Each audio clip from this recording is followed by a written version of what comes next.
Welcome back to the 55th episode of the DailyFlip podcast. I'm your host, Alex, and today we're going to be flipping through some of the top stories, including a piece talking about the future of universities here in America, the problem with teachers' unions not caring about parents and children, apparently, and an article talking about how COVID is ramping up again in China. And will the U.S. make any moves to restrict movement from that region?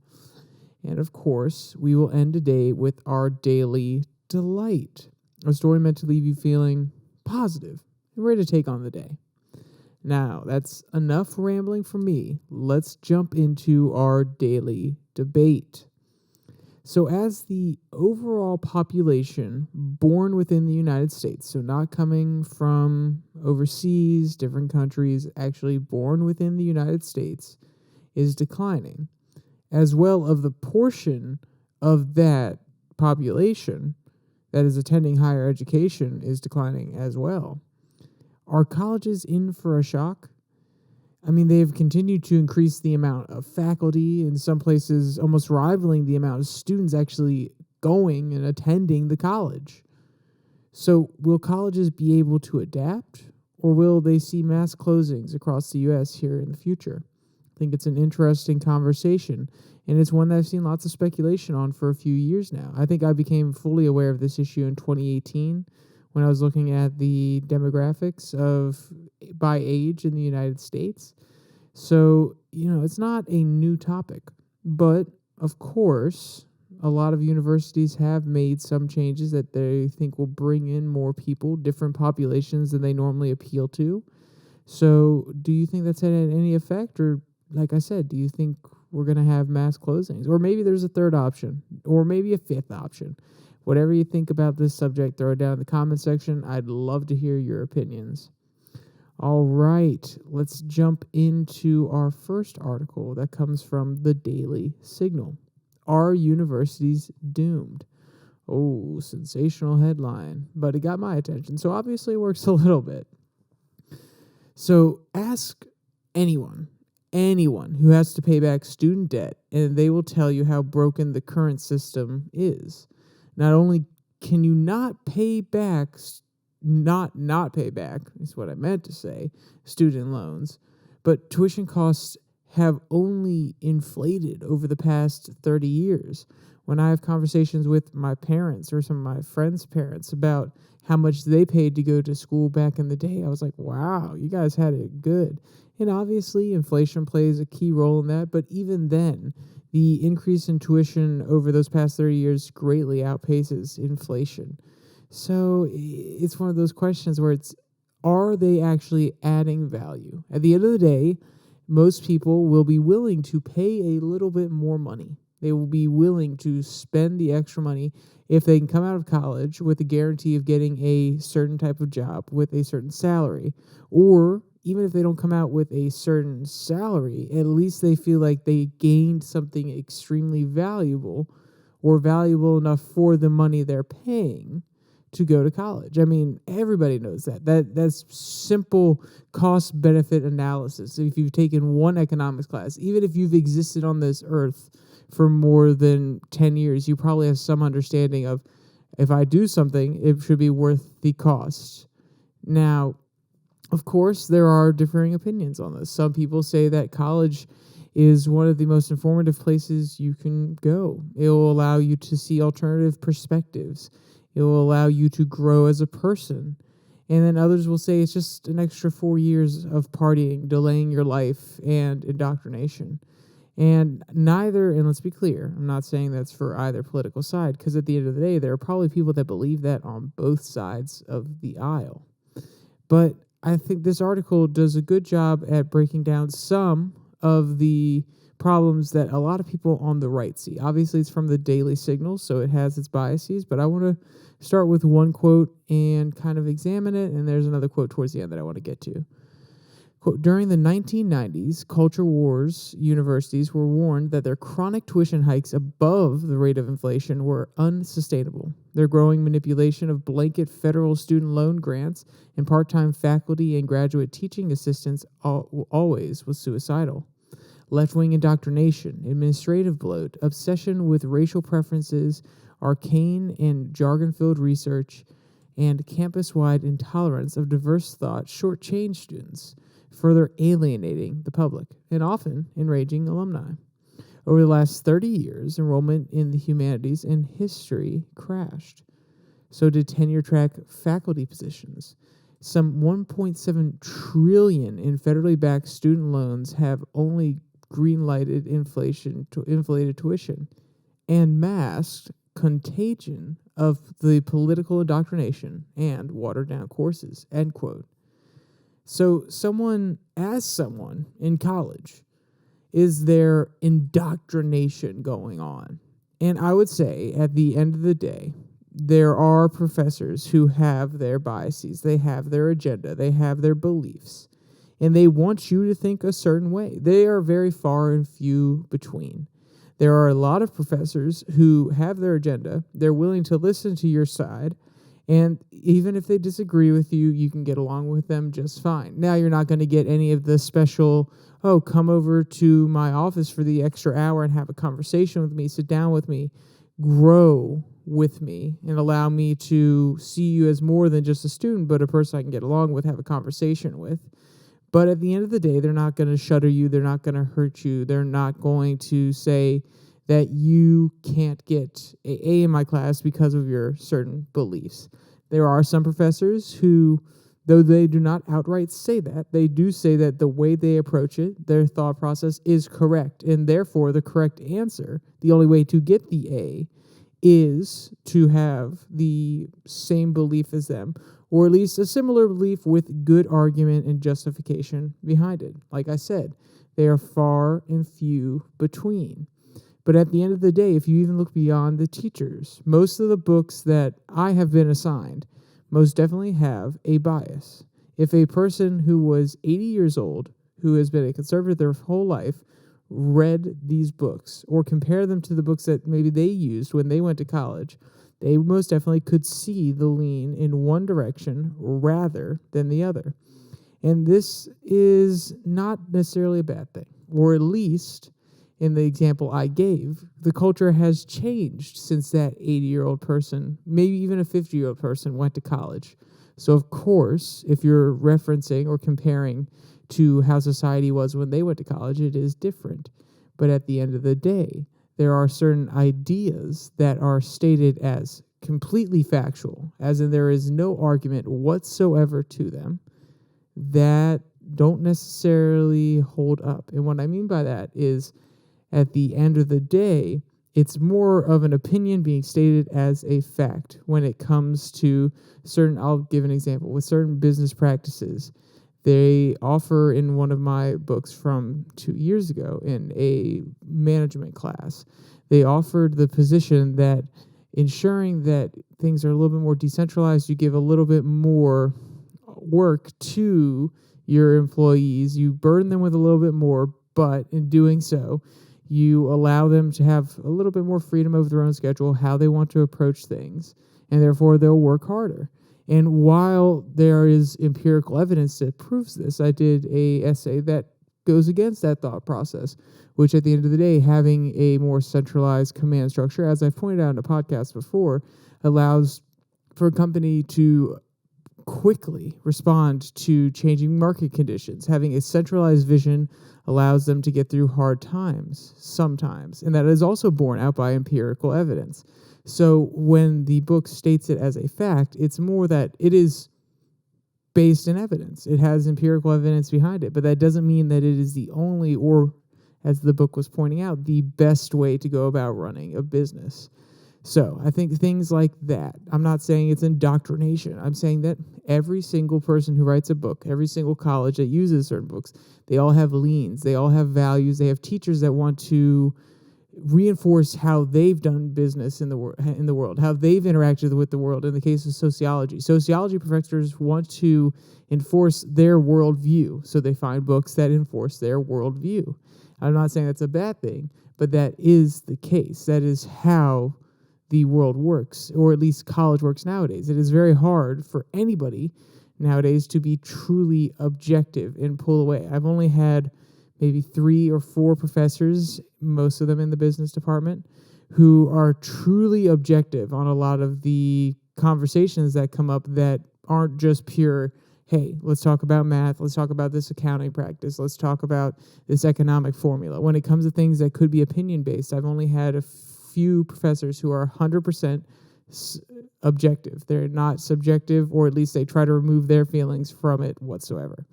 So, at the end of the day, what I'm getting at here is, no, there's not deep indoctrination. It's not the university saying, yes, we will indoctrinate your children. We will turn them to our side. But the people that tend to get hired at those universities are people that got degrees in administrative issues, in social justice issues, and then they have to go work at those universities because that's the only place that they're currently relevant. So, of course, at the end of the day, there's going to be a slow shift in the Overton window to a certain side of the aisle. So I want to point out some numbers that the article brings up. From 2021 to 2022, the number of undergrad students enrolled nationwide dropped by 650,000. And over the past 10 years, enrollment has dropped 14%. But the real question that we need to get at here is why? Do young adults not see the value in attending college anymore? Are they doing that cost-benefit analysis I was speaking out at the beginning, saying, oh, no, this isn't worth my time anymore? Is it too expensive, and that's part of their cost-benefit analysis? Or do they look at other options? They look at trade schools. They look at the fact that you can start up a company online if you are so inclined. You could start a podcast. Look at that. Then again, I am going to college. I see value in it. But if you wanted to, you could start up a podcast. You could start up a YouTube channel. There are lots of alternative ways of making money in this economy.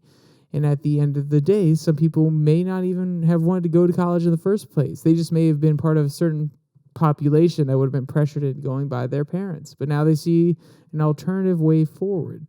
So there are lots of reasons why, and not to mention the shrinking population or segment of the population that is college eligible.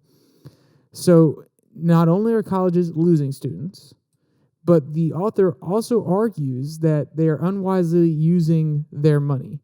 So just one quick statistic or note that they have here, but the number of students was listed as 1,693 at Stanford University. But it also lists 15,750 administrative staff. That is a nearly 1-to-1 figure. So basically, they have 1,200 and so less administrators than students. That's still insane. Newly enrolled students in Stanford. That's insane. The staff almost could be an entirely new class at Stanford. How do they justify doing this? Well, of course, there have been plenty of new job opportunities, new positions made as times have changed, but they haven't really culled the herd. They haven't made new positions and adapted some of the old things that older positions have to do. It becomes a bureaucracy. It becomes bloated. Over time, these universities just keep hiring. They keep coming up with new jobs while not consolidating old ones, cutting old ones that aren't necessary. So at the end of the day, it becomes extremely, extremely bloated. And then they pass those costs for those new employees on to the students. And as long as they have a student debt program sponsored by the federal government where you cannot, I repeat, you cannot go bankrupt and get out of your loans. There's no way to worm out of your student loans. You will be paying them forever. Then, of course, they're going to keep bloating and making more positions and just keep raising the price, because at the end of the day, there's no consequence. There's no consequence to making all these new positions, spending all this money unwisely, if you know at the end of the day people can't get out of their loans and they're going to have to pay you anyway. So are colleges doomed? That's the question we're getting at here. I went on a bit of a rant towards the middle there, but I would say yes and no. If they go forward, they adapt, they cut positions that are unnecessary, they retune who they're trying to appeal to and maybe have a few more programs in place to help out those less fortunate, the population that is less able normally to go to college. I think they could see their numbers rise because as the people at the bottom of the economic ladder, as they first go to college, their kids are more likely to then go to college. So they can kind of have a perpetuating loop at the end of the day. So I think there is a way forward. Even though the U.S. population born in the U.S. is shrinking, I think there is a way forward. They're going to have to consolidate, they're going to have to cut money, and they're going to have to make it more affordable. But we'll see if they're able to do that. All right, let's jump into our second article, also from the Daily Signal. For teachers' unions, parents and children come last. Quote, schools in Rochester School District in Michigan include in their curriculum a course called, quote, History of Ethics and Gender Studies, end quote. If my children were attending school there, I would wonder why this is in the curriculum as part of a K through 12 education that is taught. One mother, Carol Beth Loquidi, I'm sorry if I butchered her name, I probably will do it again, wondered enough that she went to the school and asked for details about what will be conveyed to her child in this program. The response she got from the school amounted to, quote, sorry, none of your business, end quote. So let's start by asking a question. This is a very brief example, but if you were a parent in this situation, what would your response be? And I'll give you a second to say it out loud because I know sometimes I talk to podcasts. I'll tell you what I would do personally, which is I would do my darndest to get that school board to disclose what my child is being taught in schools. And a lot of people have talked about this issue in the last few years. And for all these parents know, they could be being taught that their family structure is irrelevant, that their parents are out to get them, that they're not affirming whatever beliefs they may have, they're not the right support structure. I'm not saying that's actually happening, but for all these parents know that could be what is being taught to their kid. So I feel like they have every right to have an understanding of what their kid's being taught. And Carol has turned to a legal remedy, suing the school.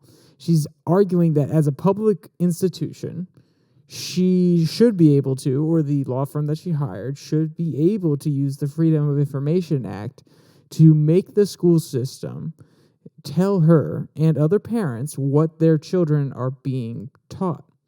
Quote, now the Oakland County Circuit Court has ruled supporting the school district's claim that because teachers belong to a teachers union, they are not public employees subject to the FOIA. Maniac will appeal this absurd ruling. But let's forget the legalities for a moment and just consider the outrageous reality being perpetuated against America's parents and children by public school bureaucracies and teachers' unions, end quote. And for a little context, Maniac is the law firm or the law group that Miss Carol has gone to and tried to come against the school systems and pursue a case where she is suing them. And as I said earlier, the FOIA is the Freedom of Information Act, which, at the end of the day, I think it's an interesting way to go about getting this information. I'm not a lawyer. So at the end of the day, I don't know if there's any backing, any good legal reason behind it. Obviously, the people at Mackey and Act thought there was good legal reasoning behind it, that at the end of the day, it's a public institution, so we should be able to ask what's being taught our kids and request that this information is put out there and not concealed. But this is a very hotly debated topic over the last years. I mean, one, it actually helped aid, if not cement, Glenn Youngkin's win for the governor's race in Virginia. And parents kind of became a voting bloc during that election. So obviously it's an issue that a lot of parents care about. So parents are really tired of being forced out of their child's educations. And, there is always a counterpoint at the end of the day, which is, well, if you don't like what the teachers are teaching, if you don't like the public school system, then you should teach your kids yourself. You should take them out. You should go do homeschool. And that's always a counterpoint that's brought up by people who oppose these parents becoming so involved or combating them from becoming so involved in what's happening in their kids' schools. And I think there are two counterpoints to that counterargument, which, of course, the one you've always heard is that's extremely hard to do. One parent probably has to leave their job. They have to go in, re-educate themselves. They have to start from the very beginning, ensure that they're teaching their kids properly. But also, I think one that kind of gets overlooked is homeschooling can be, not always. I know some homeschool kids who go to college with me currently, and I know some homeschool kids that did amazing on the SATs, but as colleges rely less on SAT scores, it could actually be disadvantageous for children who want to go to a prestigious college. It could be that there's no academic backing, that they can't guarantee that their parents are teaching at the proper level, the level that is needed in some of these subjects, and therefore they might not get into these prestigious universities. And then you have to ask, well, then if a lot of people are transferring to homeschool, should there be a knowledge test that goes along with the application that you use to apply to some of these colleges? And then you get into means testing, and it starts becoming a very downhill conversation if you really take it to its extremes. So at the end of the day, what's the easier solution? Tell parents what their kids are learning and ensure that the parents have a voice. If they don't like what their kids are being taught in that public school district, maybe they can move to a different one. Or force a large majority of parents who don't agree with what's going on in schools to start homeschooling their kids and possibly put a lot of them at a disadvantage. It's a tricky one, and I don't necessarily think that people should be forced to put their kids in homeschool just to ensure that they're not getting taught things that are counterproductive or at least not necessary in K through 12. Now, if you want to talk about these racial and gender issues when you want to get to college, sure. At that point, you're expanding your horizons. You're questioning the current setup and layout of society. You are asking bigger questions, not just what's 5 plus 5, not just what was on the Constitution. Rather than just straight fact-based questions, you're asking those bigger questions that you have to really look at your value system. You have to look at what you've been taught throughout your life, the moral opinion that you have of our society, so on and so forth, these sorts of issues. And then you start discussing them and expand your worldview in that sense. That's what colleges are supposed to be for. And I think if you want to have those conversations on a college campus with people who are developed and have a base understanding, rather than teaching it to kindergartners who don't even know half of the issues you're talking about, then I think that would be acceptable. But parents at this point are being forced to take action. And it is sad that at the end of the day, they have to do this much just to learn what their kids are doing in their schools. But as the author points out, and even the headline talks about the unions, and I did kind of skip over that a little bit because I think there's a more important question at the end of the day. I think there's one that talks more to values rather than just hating on school and teachers unions. But there is one quote that I want to bring up here that the author used. Quote, "The AFT press release included praise for newly passed federal legislation codifying protections for same-sex marriage and praise for President Joe Biden's student loan forgiveness initiative. What does this stuff have to do with improving pay, benefits, and working conditions? The PAC political contributions of the AFT were the 16th highest in spending in the nation in 2021 and 2022, through the 2021 and 2022 cycle, making about $2 million in campaign contributions to candidates. Percentages of contributions to Democrats, 100%. Percentage of contributions to Republicans, 0%. Jason Riley of the Wall Street Journal reports, AFT shaped the guidelines used by the Centers for Disease Control and Prevention to slow the full reopening of schools." End quote. And why I bring all this up, you may be asking, why does any of this actually matter? The authors just try to demonstrate that unions just like any other organization throughout the United States, has its lean. And at the end of the day, if it is dominated by one political ideology, then that is not good. At the end of the day, if all the teacher union's members, a majority of the teachers out there, not all of them, and even some members aren't necessarily Democrats. They just like the benefits that come along with being in the union. But if the union hierarchy is all Democratic and they're only supporting Democratic initiatives, then at the end of the day, conservative parents are not going to like where that school district is going. They're not going to like what's being taught or proposed to being taught. And the same thing would go if these unions were conservative, though it goes against a lot of the core tenets of classical conservative beliefs. If these unions were 100% donating to Republicans, if they were conservative in nature, then of course Democratic parents would not be okay with what's being taught in their schools. So I'm not trying to call them out and say, oh, the unions are in the bag for the left, because we already know that, and that's not the key issue. The key issue is that they're in the bag for the left, but they can't put aside their politics. They can't say, we need to raise these kids. We need to educate these kids, not raise them, because that's the parents' job. We need to educate these kids in as non-biased of a way as possible so they can make up their mind in the future, rather than saying, well, we have these certain agenda items that we like, that we agree with, and we should probably teach them in schools so that we have more union members in the future, so on and so forth.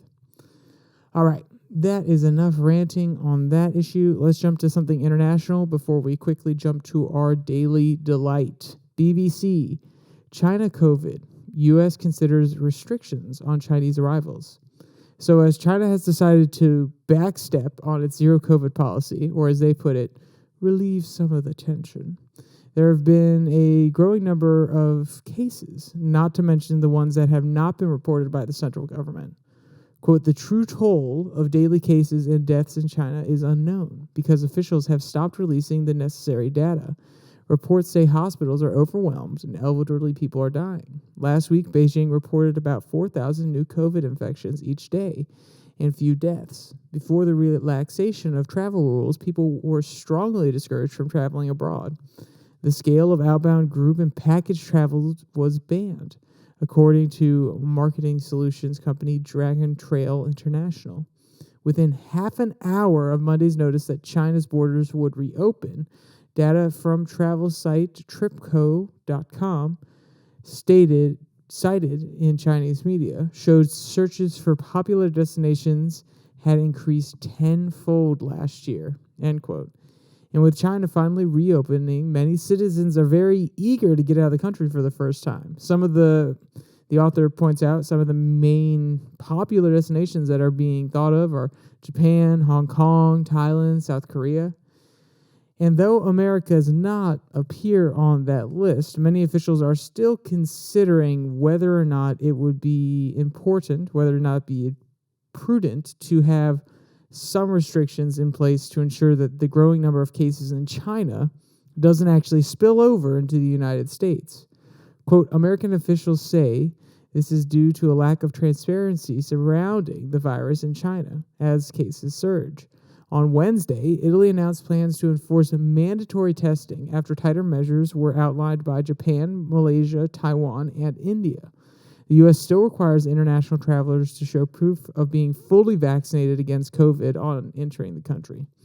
The website for the Centers for Disease Control and Prevention also recommends that anyone traveling to the U.S. get a COVID test beforehand and has their test result on hand, but this is not a legal obligation. In their statement, the unnamed U.S. officials added that they were, quote, following the science and advice of public health experts and, quote, consulting with partners, end quote. China's loosening of the travel measures, the last part of the country's controversial zero COVID policy, follows weeks of unrest, which saw people take to the streets in rare protest against President Xi Jinping and his government. And to be honest, I think that, maybe there is a little bit of a reason to ease restrictions just a little bit and allow some of these Chinese citizens to travel here and get a small taste of true freedom. And while I'm mostly joking, there would be some that come here and realize the flaws in the Chinese system. And at the end of the day, I do not think we should open our borders to thousands of Chinese people, because at the end of the day, a lot of them could be CCP operatives. They could be carrying COVID. There are a million reasons. But maybe there are a few who come here, absolutely love America, and they go back and they say, hey guys, America's not as bad as they said it was. So there's lots of different coins to this one.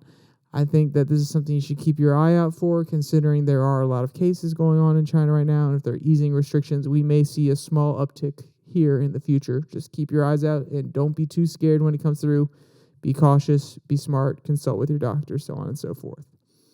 All right. With all that out of the way, I know that last one was a quick one, right? Normally my international segments are a bit longer. Let's jump to the Daily Delight. This one comes from the animal rescue site. A German shepherd is extremely fond of a pygmy goat and treats it like a pup. So dogs always find a way to make new friends, from horses to goats. Quote, a pygmy goat from one household also has its own source of joy and warmth because of a German shepherd named Shadow. The loving canine grew fond of the pygmy goat and treated it like her pup. And why wouldn't she? If this little guy was, actually he is one of the cutest things that I have ever seen online, especially recently.